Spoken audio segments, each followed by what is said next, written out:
Hi everyone, and welcome to IB's 52-week gratitude challenge. It's been a journey, I must say, and I'm totally, eternally grateful to God for this. This has really helped. We are on week 22, so I've literally sat down to be grateful to God for 22 different seasons of my life. I mean, that's a blessing, and I'm really grateful that I'm having the opportunity to do this. And I want to encourage us out there also. I mean, it doesn't have to be you sitting in the camera and saying it for the whole world to hear, but let's really be intentional about being grateful to God. Gratitude is a gift, and we need to really make it a continual thing in our lives. It should be consistent, not a once in a while. It should be an everyday thing. It makes you see much more. When you just go back and you're grateful for that thing, you come back and you be like, wow, there's so much more ahead of us. So I will always say to anyone, never stop being grateful. So what is this week about? It's a very special one. I was telling my production team that I was going to look very good. I hope I'm looking good to you all, but I try, sha. I'm going to be talking about how I met my husband. Yeah. I mean, I've been working already. I'm back in Lagos. I'm working.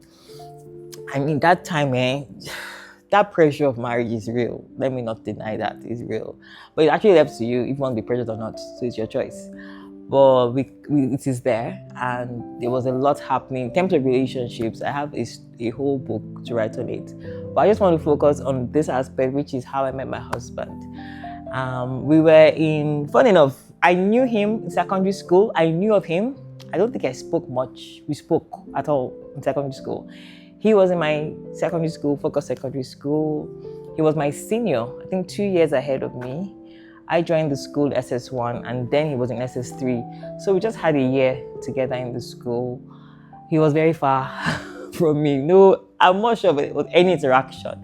But then we entered uni. We saw in University of Lagos, there was just this hi, familiar face. We just did the hi. And then we joined Eden. I'm sure I've talked about it already, a Christian lifestyle entertainment ministry that we were part of in school, University of Lagos. And we met there, and boom, it just started. It was just fun all the way. We connected so much. He was a year ahead of me, I think. I mean, with school, we are just university. And then we just kicked off so well. Very close, we just connected, and then we did ministry together. I remember there was a particular project that I was given, Total Man Conference, to manage. He was literally by my side. I think it was the product for the gift project too. Planning that project with him got us really close, talked a lot, and we realized that we had stuff in common. We were very passionate about God, and we were always passionate about impact, and that just made us very close. Got talking, left school. I remember we started working. Well, I won't say work together. Where I was working, he was there for a bit. I mean, he was literally every part of my life since that time. Visible Impact, he worked there for a bit. I was also there, but he did 2 months before I joined. He did 2 months while I was there, and then he left. But we just kept talking, getting close. I mean, he definitely had asked me out at some point in time, but there was no... He asked me out when I was in school, I remember. He keeps saying that it was a journey of 7 years for him. I can't remember how that happened, but that's his own story. Everybody will have their story. He claims that it was 7 years he used to chase me, and I never gave him that answer of yes. But at some point, I think it was 2013. Yeah, 2013. I'm like, okay, let's give it a shot, Abby. Because he was literally everywhere in my life. You know, that person that just is able to connect with you, able to understand you, able to just get you, and the things that you're wanting to do. I can remember 3 Media was something that he was also passionate about because he's a creative guy. And I think that's what got me attracted to him anyway. He's a very creative guy. Creativity is something that comes naturally from him.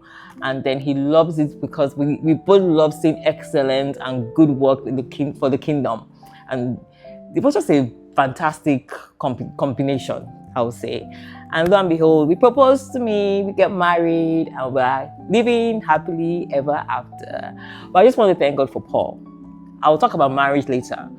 Paul, I always said to people that I wanted someone that loves God crazy and loves me die.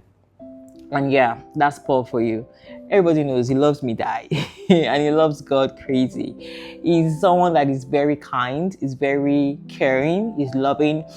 He's a friend, he's a great support, he's a great helper. I just want to thank God for him in my life. He has really helped birth a lot of things in my life.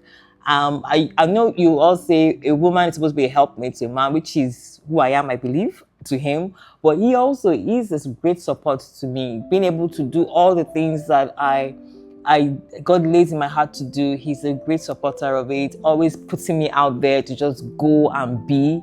That is something I'm truly grateful to God that I have in my husband. When I was putting these thoughts together for this particular episode, I was asking myself, okay, what will you say to anybody out there who's trying to decide on who, or who is about to decide on who he or she gets married to? Everyone has their story, has their journey. I will say, more importantly, try to hear the voice of God. That's what I will say, because someone said, oh, I had peace, I now picked this guy. Someone might say, oh, the Lord came and said, that is your husband. Everyone will have their journeys of how they decide on who, or how God shows them that this is their husband. So what I would say, strive to have a sound relationship with God, that you'll hear him clearly, because it is that voice or whatever he uses to communicate to you is what you're going to take in the marriage. And that's what's going to hold you through the marriage. Every other person's experience is not strong enough to do that. And so that's what I will say. I'm not a relationship expert in any way, but this is from my own personal experience. God is the major person that can give you that assurance, or that conviction, that strong will to say, this is it, and I'll go for it, is what I'll say. Okay, that's it. Thank you all. We'll be back next week for another episode. Take care. Bye.